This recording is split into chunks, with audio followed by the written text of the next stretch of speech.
सगळी यंत्रणा, सगळ्या लोकांचं लक्ष जरांगे पाटलांच्या त्या उपोषणावर केंद्रित झालं। सन्माननीय मुख्यमंत्री एकनाथजी शिंदे यांनी येऊन जरांगे पाटलांचं उपोषण सोडविलं आणि 40 दिवस मराठा आरक्षणासाठी मागून घेतलेत। या गोंधळामध्ये महाराष्ट्र शासनानं 2 महत्त्वाचे GR पारित केलेत आणि हे दोन्हीही GR बहुजन समाजाचा गळा दाबणारे आहेत। पहिला GR 62,000 सरकारी शाळा खाजगी कंपन्यांना देण्याचा करार, खाजगी कंपन्यांना देण्याची सहमती महाराष्ट्र शासनानं दिलेली आहे। आश्चर्य असं की सन्माननीय उपमुख्यमंत्री फडणवीस साहेबांची विचारधारा केंद्रात ठरते, भाजपाची एक विचारधारा आहे, ते खाजगीकरण, प्रायव्हेटायझेशन याचे पुरस्कर्ते आहेत। परंतु महाराष्ट्राचे मुख्यमंत्री सन्माननीय एकनाथजी शिंदे आणि उपमुख्यमंत्री अजित पवार साहेब हे महात्मा ज्योतिबा फुले, छत्रपती शाहू महाराज, डॉक्टर बाबासाहेब आंबेडकर यांच्या विचारांशी जुळलेले आहेत असं आपण जर मानलं तर यांनीही याला सहमती दिलेली आहे। ज्या महात्मा ज्योतिबा फुल्यांनी, ज्या छत्रपती शाहू महाराजांनी, ज्या डॉक्टर बाबासाहेब आंबेडकरांनी शिक्षण हे बहुजन समाजाच्या उद्धाराचं हत्यार मानलं, आता तेच हत्यार खाजगी कंपन्यांना देऊन टाकले। 62,000 या महाराष्ट्रातील सरकारी शाळा खाजगी कंपन्यांना जातील। खाजगी कंपन्यांचे कायदे तयार आहेत।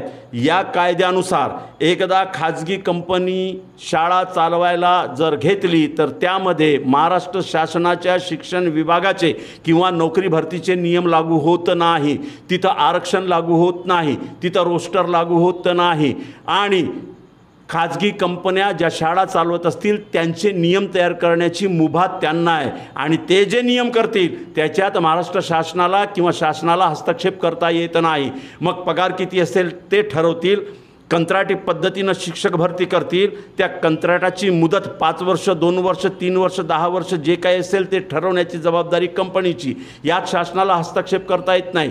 GPF नसेल, पेन्शन नसेल। एक लक्षात घ्या केवढा मोठा घोळ घातलेला आहे। आम्ही सगळे OBC भांडत आहोत महाराष्ट्रामध्ये आपापलं आरक्षण वाचवण्यासाठी। महाराष्ट्र सरकारनं मागच्या दारानं GRच आणलं की 62,000 म्हणजे एका शाळेमध्ये किमान जर 10 शिक्षक जर आपण निश्चित केले तर 62,000 शाळांमध्ये 62,000 शाळांमधले सगळे शिक्षक हे आता खाजगी कंपन्यांचे नोकर असतील। आणि ह्या कंपन्या कुणाच्या?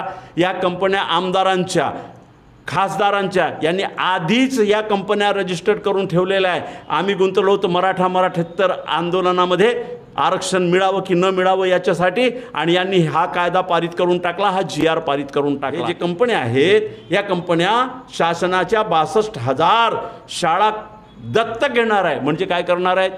म्हणजे शासन जागेसह, त्याच्या आवारासह, क्रीडांगणासह, त्या वास्तूसह त्या कंपन्याला देऊन टाकणार आहेत। मग त्या कंपन्या तिथं चांगलं सुशोभीकरण करणार आहे, बाथरूम चांगले बनवतील, पंखे नवीन लावतील, वगैरे वगैरे वगैरे सोयी सुखसोयी सगळ्या उपलब्ध करून देतील।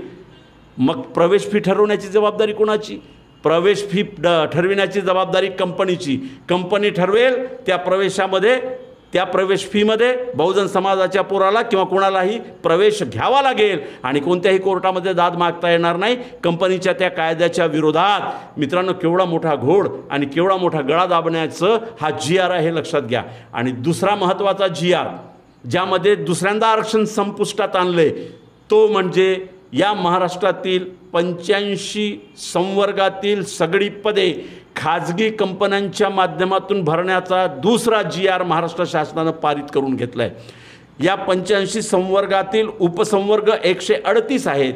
म्हणजे इंजिनियरपासून तर कंत्राटी पद्धतीनं सगळी भरती केल्या जाईल। मग तो क्लर्क असो, मग तहसील ऑफिस असो, नगरपालिका असो, महानगरपालिका असो, निमशासकीय कार्यालय असो की शासकीय कार्यालय असो, यामध्ये लागणारा कर्मचारी वर्ग हा कंत्राटी पद्धतीनं कंपन्या भरतील आणि ही नियुक्ती 5 वर्षासाठी असेल। कुणाला नियुक्त करायचं हे कंपनी ठरवेल आणि स्पष्टपणे GR मध्ये म्हटलेलं आहे की याच्यामध्ये आरक्षण नाही, आरक्षणाची सोय असणार नाही। हे खुल्या पद्धतीनं होतील आणि पगार किती? 10,000, 15,000, 20,000 कंपनी ठरवेल ते। एकीकडे आरक्षण वाचवा म्हणून आम्ही भांडत आहोत, आरक्षण मिळावं म्हणून आम्ही भांडत आहोत, दुसरीकडे संविधान प्रदत्त सगळी व्यवस्थाच उद्ध्वस्त करण्याचा घाट या महाराष्ट्रामध्ये घातलंय आणि त्यात ते यशस्वी होत आहेत मोठ्या प्रमाणात। पूंजीवादी वर्ग आणि सत्ताधारी वर्ग यांच्या यांची जोडगोडी किती मस्त झालेली आहे हे तुम्ही पहा.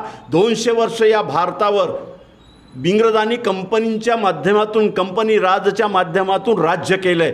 तीच प्रतिकृती नेमकी या भारतामध्ये, या महाराष्ट्रामध्ये आता अस्तित्वात यायला लागली. म्हणून बहुजन समाजातील 18 पगड जातींच्या लोकांनी, सगळ्या आदिवासी, मुस्लिम, अनुसूचित जाती, जनजातीच्या लोकांनी या दोन्ही GRच्या विरोधात मोठं रान पेटवलं पाहिजे. खाजगी शाळा ह्या नफा कमवण्यासाठी असतात आणि नफा कमवण्यासाठी फीस द्यावीच लागते. हा सिद्धांत सुप्रीम कोर्टानं एका निकालामध्ये जाहीर केलेला होता. आणि जेवढा पैसा या खाजगी कंपन्या ओततील त्याची वसुली विद्यार्थ्यांच्या प्रवेशाच्या किंवा ट्युशन फीसच्या माध्यमातून ते घेणार आहेत.